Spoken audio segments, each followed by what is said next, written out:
फातिमा की रानी माँ, प्रभु यीशु की माँ, आसरा तू ही है माँ।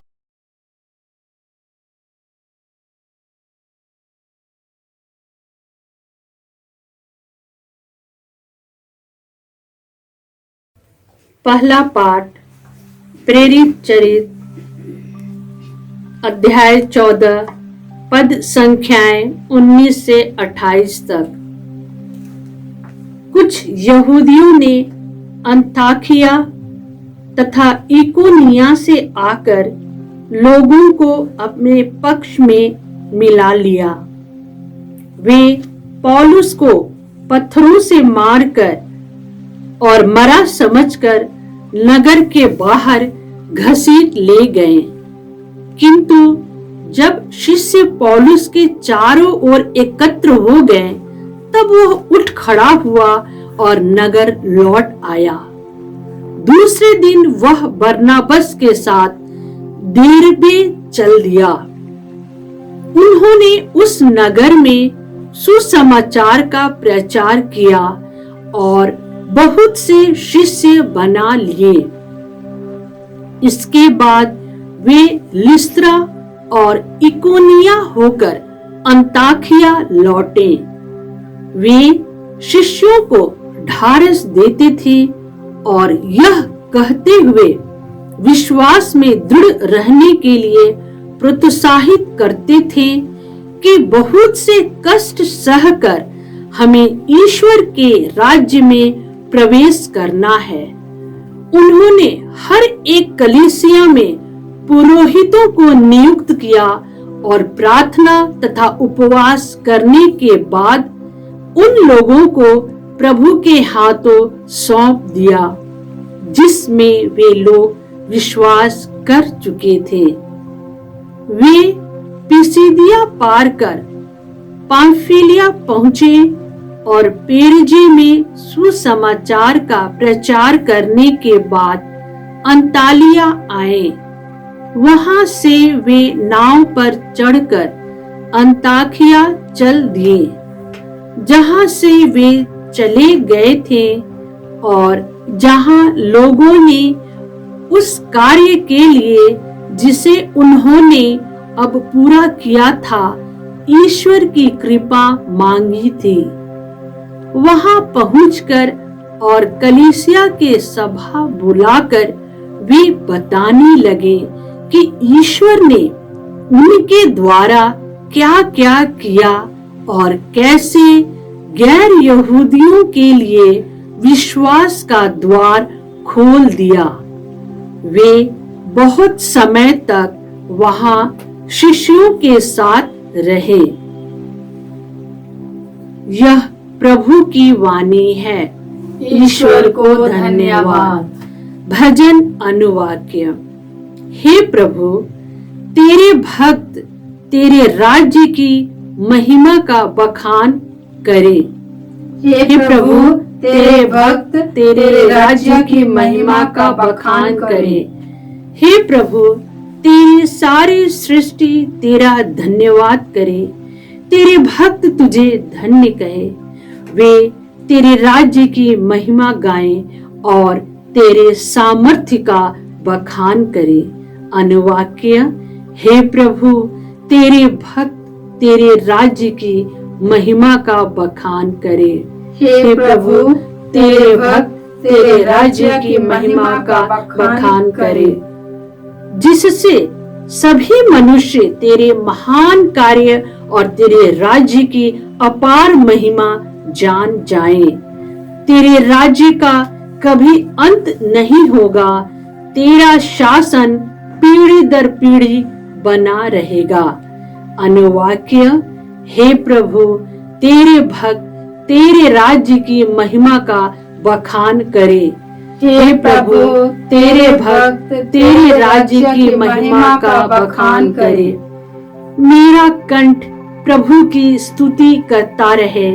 सभी मनुष्य सदा सर्वदा उसका पवित्र नाम धन्य कहे। अनुवाक्य।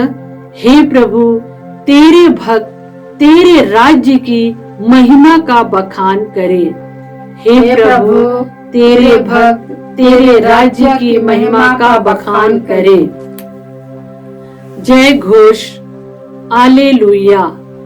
मसीह को दुख भोगना, तीसरे दिन मृतकों में से जी उठना और इस प्रकार अपनी महिमा में प्रवेश करना था।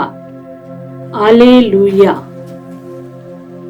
प्रभु आप लोगों के साथ हो और आपकी आत्मा के साथ। संत योहन के अनुसार प्रभु यीशु ख्रिस्त का पवित्र सुसमाचार।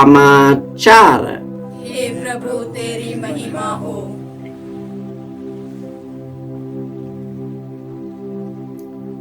अध्याय 14 पद संख्याएं 27 से 31।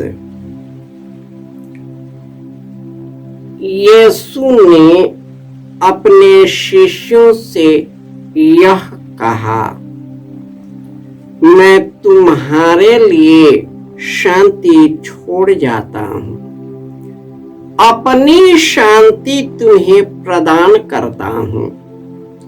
वह संसार की शांति जैसी नहीं है। तुम्हारा जी घबराए नहीं, भीरू मत बनो। तुमने सुना है कि मैंने तुमसे कहा, मैं जा रहा हूँ और फिर तुम्हारे पास आऊंगा। यदि तुम मुझे प्यार करते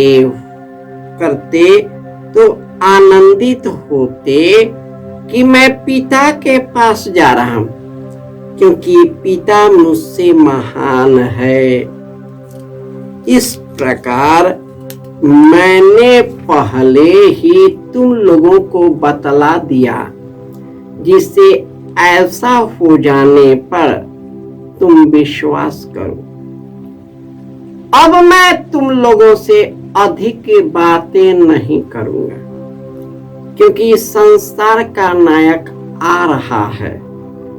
वह मेरा कुछ नहीं बिगाड़ सकता, किंतु यह आवश्यक है कि संसार जान जाए कि मैं पिता को प्यार करता हूँ और पिता ने मुझे जैसा आदेश दिया है मैं वैसा ही करता हूँ। प्रभु यीशु का पवित्र सुसमाचार है। हे क्रिस्त तेरी स्तुति हो। ख्रिस्त में प्यारे भाइयों और बहनों,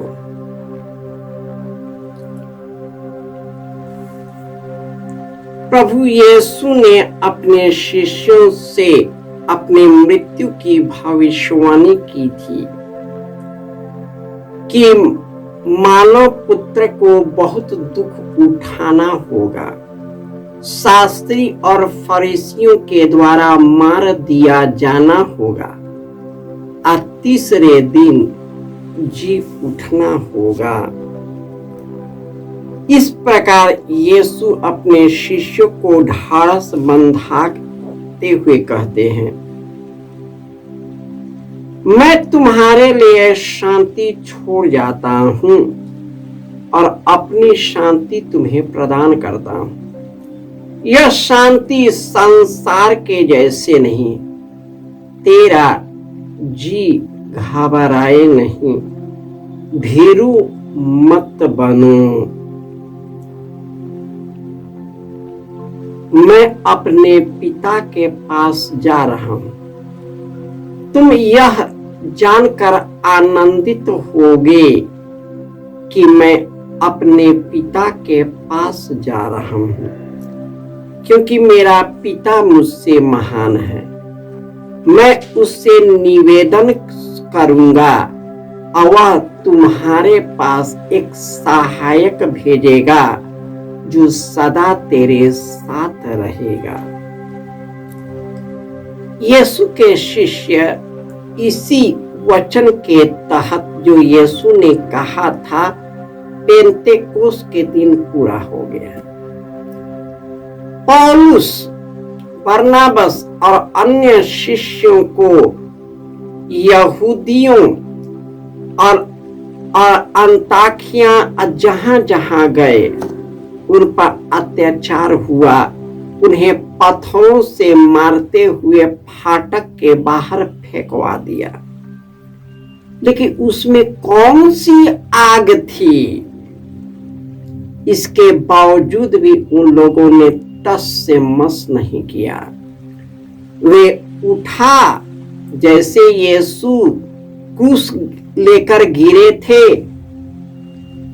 पौलुस को मार करके फाटक के बाहर फेंकवा करके बेहोश अवस्था में छोड़, वह होश होते हुए उठता है और फिर दूसरे जगह जा करके फिर यीशु का वचन सुनाने लगता है। क्या आग है भैया! आज हम लोगों को क्या हो गया? हमारे भारत देश के मिशनरियों, कैथोलिक चर्च के विश्वासियों को क्या हो गया? 2% लोगों को क्या हो गया? 2% काफी है हमारे देश में यीशु को आग लगाने में। यीशु का आग लगाने का मतलब होता है पवित्र आत्मा से भरने में। इतना काफी है। लेकिन हम 2% भी तो वह कार्य नहीं करते जिस कार्य के लिए यीशु ने हमें भेजा है। क्योंकि यीशु हमारे जीवन में फलता नहीं, उनकी शिक्षा हमें फलता नहीं। यह वचन हमारे जीवन, जो हमारा जीवन और मुक्ति है, जिसने कहा था कि हे प्रभु, तेरे शब्दों में ही अनंत जीवन का संदेश है, मैं कहां जाऊं? ये संदेश कहां गया है? हमारे विश्वासी लोगों को क्या हो गया है? यह आग धधकता है। पवित्र आत्मा आना बाकी है।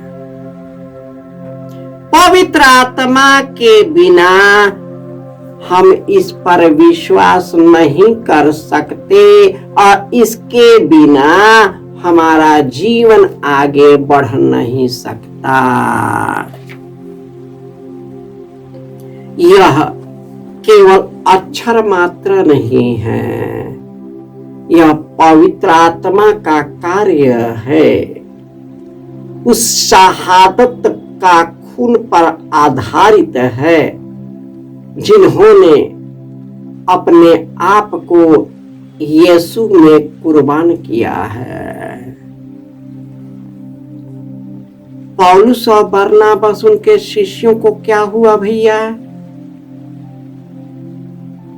उनमें वे क्यों यीशु के लिए मरने के लिए तैयार थे? पत्थर खाते हुए, गालियां देते हुए, लोगों को भड़का देते थे, झूठा आरोप लगाते थे। वे पूंजीपति लोग जो हैं, आज के लोग ऐसे ही हैं, बदलेगा नहीं।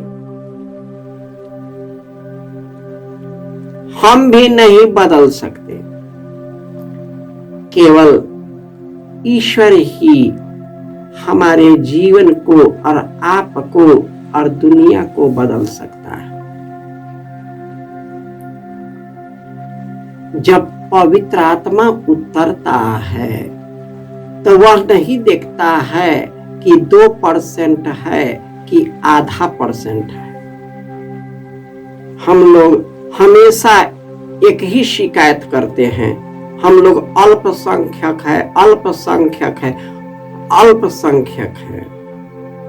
यीशु के 12 शिष्य, एक शिष्य तो चला गया, उसमें स्टीफन जो शिष्य बना वह शहादत हो गया उनके विश्वास में। और उस समय से लेकर के आज और अभी तक इतनी शहादत गई है। उनका यह विश्वास का द्योतक है। हम इस पर विश्वास नहीं करते हैं, इसको हम पढ़ते नहीं, इसको दिल में लगाते नहीं, तो ईश्वर कैसे आएगा?